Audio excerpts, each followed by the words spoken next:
जो question number 12 वही particular solution की बात चल रही है। गिवन ये लिखा है अपने पास x square minus 1 dy upon dx equal to 1 y equal to 0 when x is equal to 2। चलो एक बात सुनो जरा, ये चीज तुम्हें थोड़ी सी घुमा के भी दे सकते हैं। मैंने तुम कल बोला था पर्टिकुलर सॉल्यूशन ना पूछ के, चालू है ना साहब, पर्टिकुलर सॉल्यूशन ना पूछ के बोल देंगे सॉल्व द इक्वेशन, और ये बोलेंगे ना ये x और y देंगे तो समझ जाना पर्टिकुलर सॉल्यूशन ही निकालना है। तो पर्टिकुलर सॉल्यूशन क्या होता है, c की वैल्यू निकाल के दोबारा रखना पड़ती है।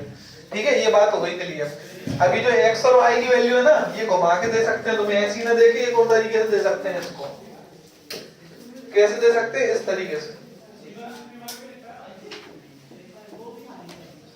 ऐसा लिखा रहता ना। इसका मतलब क्या होता है, y की वैल्यू 0 है जब x की वैल्यू कितनी है 2, at x is equal to 2 y is equal to 0। ये ध्यान रखना है, y के अंदर ऐसा फंसा देंगे ना इसको तो वो x की वैल्यू है, सामने वाली वैल्यू आएगी है y। तो ऐसे भी दे सकते हैं, तो मैं लिख के कंफ्यूज मत हो जाना, ध्यान रखना, लिख लो साइड में, क्योंकि तुम बाद में भूल जाओगे, मुझे मालूम है, अभी मैं बता रहा हूँ बाद में भूल जाओगे। लिख लिया, ठीक है। अब सॉल्व कर रहा हूं मैं इसको, कैसे करते हैं देखो। dy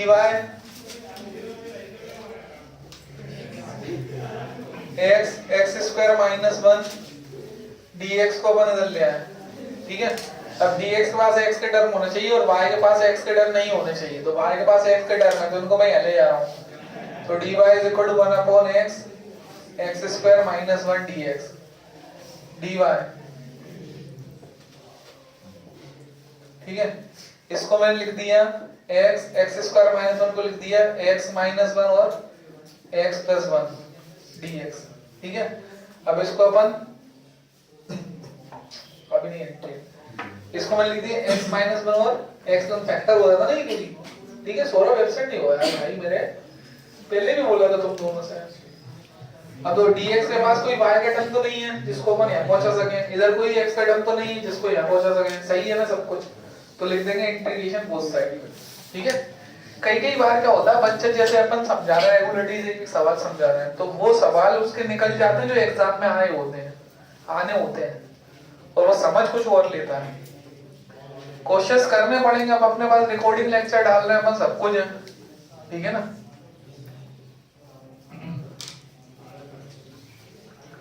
ये अपन ने करा, अपन का इंटीग्रल कितना हुआ है y, इसका कैसा हुआ पार्शियल फ्रैक्शन से, नीचे फैक्टर्स है ना ये।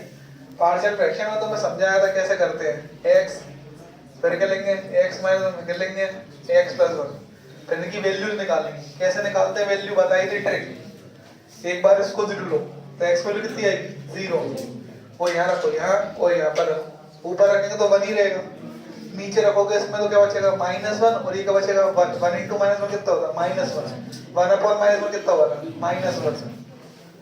इसको 0 लो, x वैल्यू कितनी आई 1, इसको 0 लेंगे तो x minus 1 is equal to 0, x is equal to कितना आएगा 1, ऊपर रखो 1 है, नीचे रखो 1, इसमें तो रखेंगे नहीं, इसमें रखेंगे 1 प्लस 1 कितना होगा 2, तो 1 अपॉन 2 आ रहा है, तो 1 अपॉन 2 लिख दिए, प्लस का है प्लस में वाली है, ठीक है। तुम्हारे दिमाग की कैलकुलेशन पे डिपेंड कर रहा है, तुम पता चले 1 प्लस 1 2 ही नहीं जोड़ पा रहे हैं। इसको 0 लिया तो x की वैल्यू कितनी आएगी -1, इधर रखो 1, इधर भी इधर रखो -1, इधर रखो -1 -2, कितना आ रहा 1/2, ये 1/2 हो गई नहीं बस में। अब इसका क्या हो जाएगा इंटीग्रेशन, समझ में आया, कैलकुलेशन समझ में आ गया। कैसे रखेंगे, रफ में रख के देख लेना, इसका अलग, इसमें 1/2 r, इसका अलग, इसमें 1/2 r, इसका अलग। 1/x का कितना हो जाएगा, 1/x का होता है log x, इसका हो जाएगा log x माइनस 1, इसका हो जाएगा log चाहो तो मोड लगा सकते हो यहाँ पर, plus C where C is integrating constant. तो ये तो हुआ नॉर्मल सॉल्यूशन। हमें निकालना पर्टिकुलर सॉल्यूशन। तो यहाँ तक तो सेम वही तो वही है, पिछले क्वेश्चन में किया था अपन ने, इंटीग्रेशन कर दिया, ठीक है। मगर हमसे क्या पूछा है, पर्टिकुलर सॉल्यूशन। पर्टिकुलर सॉल्यूशन मतलब सी की वैल्यू और निकालना पड़ेगी अपने को। वो एक्स और वाई की वैल्यू है ना, वो रख के किसकी निकालेंगे, सी की वैल्यू, और फिर सी की वैल्यू दोबारा इसमें रखना पड़ेगी, तब जाके फाइनल आंसर आएगा पर्टिकुलर सॉल्यूशन। पॉज कर दो। एक्स और वाई की value put y equal to 0, चालू करके साइन करो y, when x is equal to 2, y की वैल्यू 0 रख रहा हूं और x की वैल्यू कितनी रख रहा हूं, 2। तो y की वैल्यू 0 रख दी, इधर देखें प्लीज कसम से, ठीक है, 0 रख दी, y की वैल्यू 0, x की वैल्यू 2, ठीक है। इधर देखो, देखो इधर बच्चों को ऐसे करना पड़ता है, इधर देखो जैसे पता है फोटो बोल कर भेजते हैं ना छोटे बच्चों, इधर देखो स्माइल दो, चीज देखो, ये बचा log 2, ये क्या बचेगा log 1, ये बचेगा log 3।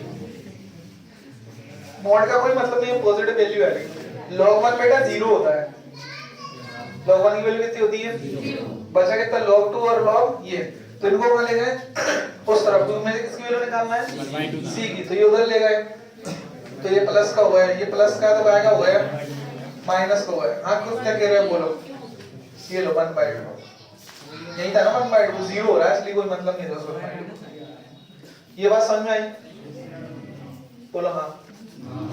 c की वैल्यू आ गई, ये और सॉल्व हो सकती है मगर नहीं कर रहे, अब c की वैल्यू का पुट कर देंगे इक्वेशन नंबर, बस फर्स्ट में पुट कर दो, जो वैल्यू आएगी ना y इक्वल करके c की वैल्यू, वही क्या कहलाएगा, पर्टिकुलर सॉल्यूशन। लिख देना पर्टिकुलर सॉल्यूशन,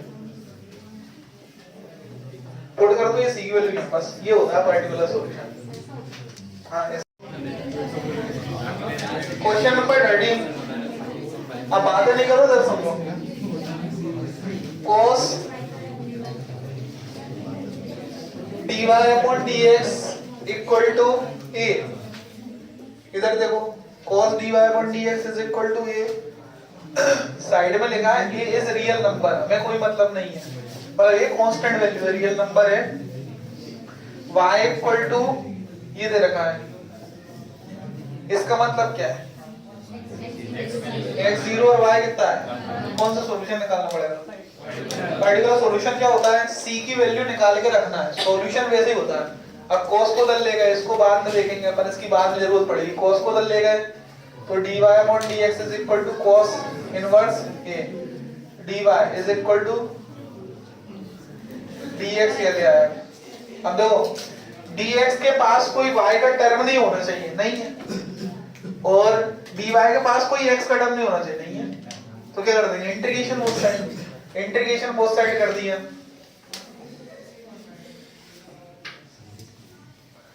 वन का इंटीग्रेशन कितना हो जाएगा, y cos a तो क्या है, कांस्टेंट बाहर आ जाएगा, वन का इंटीग्रेशन बचा, cos a cos inverse a constant है ना, इसका मत कर दो ना cos इनवर्स a का, पता चले भाई के सूट दिया, ठीक है ना, वो कांस्टेंट है, वन का क्या हो जाएगा x प्लस c, वैसे c से इंटीग्रेटिंग, अब c की वैल्यू निकालना पड़ेगी, तो इसमें पुट करेंगे x is equal to 0, y equal to 1, important question ही समझना इसको, y की वैल्यू 1 रखी, x की वैल्यू 0 रखी,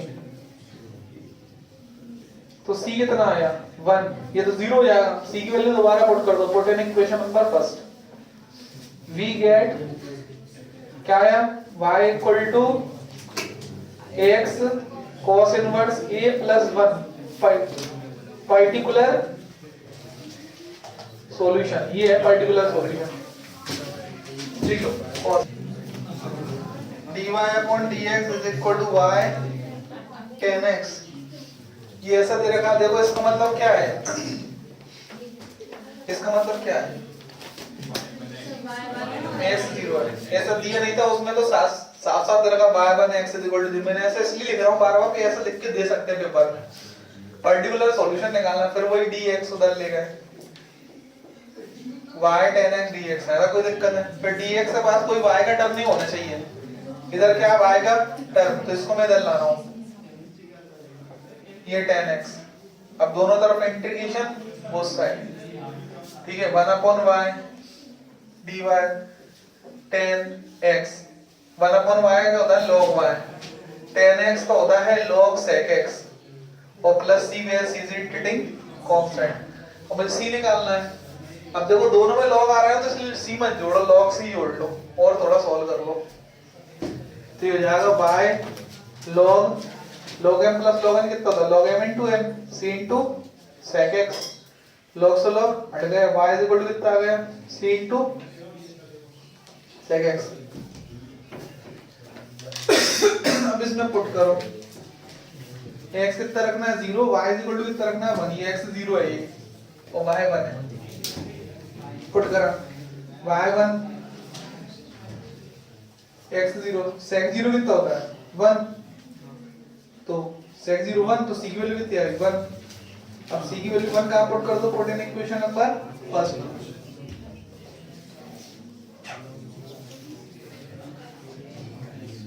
c is equal to 1, we get a particular solution। y equal to c की value 1 into y equal to sec x आ जाएगा answer. क्या बोल रहे, कुछ बोल रहे क्या? वो log cos x माइनस का होता है, या तो log sec x लिख दो या फिर माइनस log cos x लिख दो, दो आंसर होते हैं ना इसके, लिख देना। where is particular solution, above solution is particular। Find the, सब लोग नोट करना भैया इसको, क्वेश्चन नंबर 15 सब लोग नोट करना। ऑनलाइन वाले स्टूडेंट किताब खोलिए, उसको ध्यान से सुने, ठीक है? वो शुरू में तेज बोलना पड़ता है, सब लोग बातें करने लगते हैं ना, इसलिए फिर मैं वॉल्यूम कम कर लेता हूँ, ठीक है ना? देखो, find the equation of A curve, find the equation of A curve passes through the point 0, 0। Find the equation of the curve passes through the point 0, 0। Curve कहां से पास हो रहा है, मतलब इसने बोल दिया कि x की वैल्यू कितनी है 0, y की वैल्यू कितनी है 0, मतलब ये कुल मिला के x और y उसने दे दिया। जो पर्टिकुलर सॉल्यूशन निकाल लेते ना अपन, वही क्वेश्चन है, बस घुमा दिया उस क्वेश्चन को। वैसे दे देते थे x और y, इसमें पॉइंट के थ्रू दे दिए x और y। आगे की बात सुनो, एंड उस डिफरेंशियल इक्वेशन, उस कर्व की डिफरेंशियल इक्वेशन ये है y dash is equal to e to the power x sin x, ये है, ठीक है? हमें क्या निकालना है, कर्व की इक्वेशन, मतलब वही ये कर्व की इक्वेशन ही तो थी, पर्टिकुलर सॉल्यूशन, ठीक है?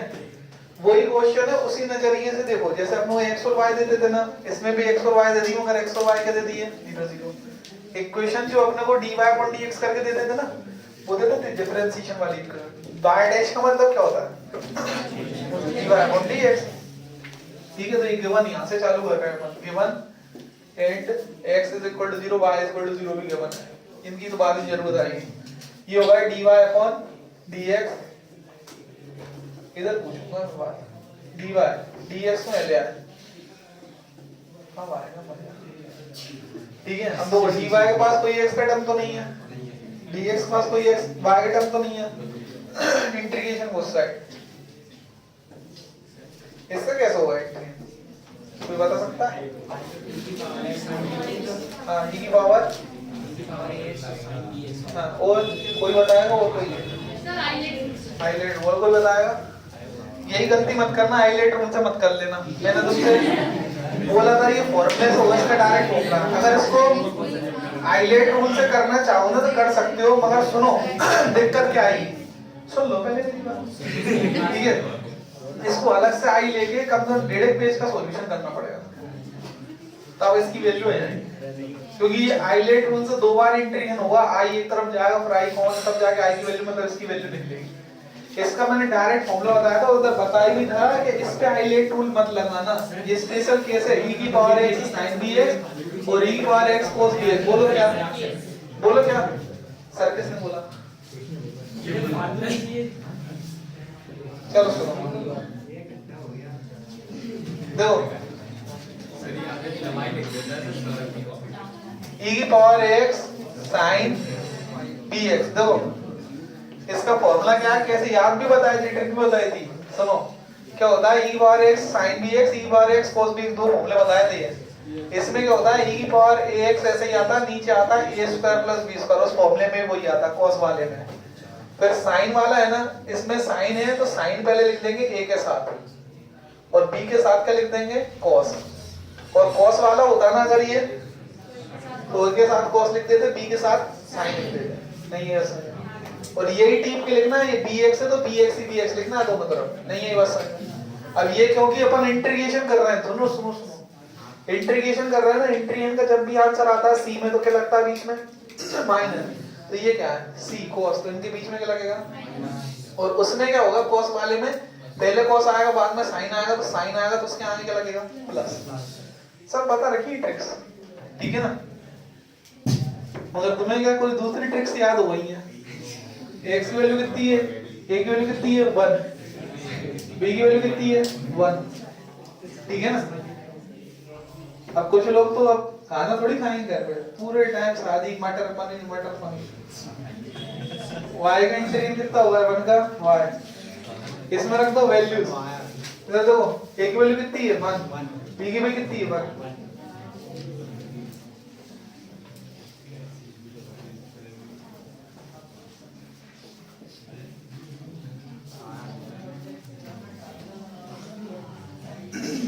वन रख दी यार सीधे, b की जगह वन रख दी, answer y equal to e to the power ये upon 2 sin x minus cos x plus c plus c। अब किसकी वैल्यू निकालना पड़ेगी, c की, यहां तक लिख लो बस। देखो ये अपन ने लगा दिया फॉर्मूला, अगर तुम फॉर्मूला नहीं लगाते तो फिर कॉपी जब बाद में मंगवाते ना तो उसमें लगाता है तू बहुत बड़ा झट्टू है, हाईलाइट रूल मत लगाना उसमें, यही लगेगा ये भूल जाते हैं, नॉर्मली भूलते हैं, मैं बताऊं क्यों भूलते हैं। ये जो फॉर्मूला है ना e to the power x sin bx वाला और cos वाला, ये बहुत सिलेक्टेड क्वेश्चन लगता है, इक्का दुक्का आते हैं, तो वो बच्चा इतना ध्यान रखता नहीं है, बच्चा तो रोज जो काम कर रहा है वो ध्यान नहीं रखता। इसमें x की वैल्यू कितनी है 0, y की वैल्यू कितनी है 0 रख दो इसमें, पहले c की वैल्यू निकालना है 0 and y is equal to 0 रख दिया, 0 e to the power 0 sin 0 cos 0, c की वैल्यू निकालना, c 0 मत कर देना, किसी की पावर 0 होती तो क्या होता है बेटा 1, तो e टू द पावर 0 कितना हो जाएगा 1, तो हो गया 0, ये हो गया 1/2 sin 0 0 cos 0 1 प्लस c, तो कुल मिला के बचा माइनस 1/2 प्लस c, 1/2 उधर ले गए तो 1/2 is equal to c, c की वैल्यू दोबारा यहाँ पर रखना पड़ेगी, इधर नहीं, यहाँ इक्वेशन नंबर बस में डिसम कर देना, रखोगे वही क्या है कर्व की इक्वेशन, तो जो कर्व की इक्वेशन पूछी थी ना नीचे लिख देना रिक्वायर्ड इक्वेशन ऑफ कर्व, लिख लो।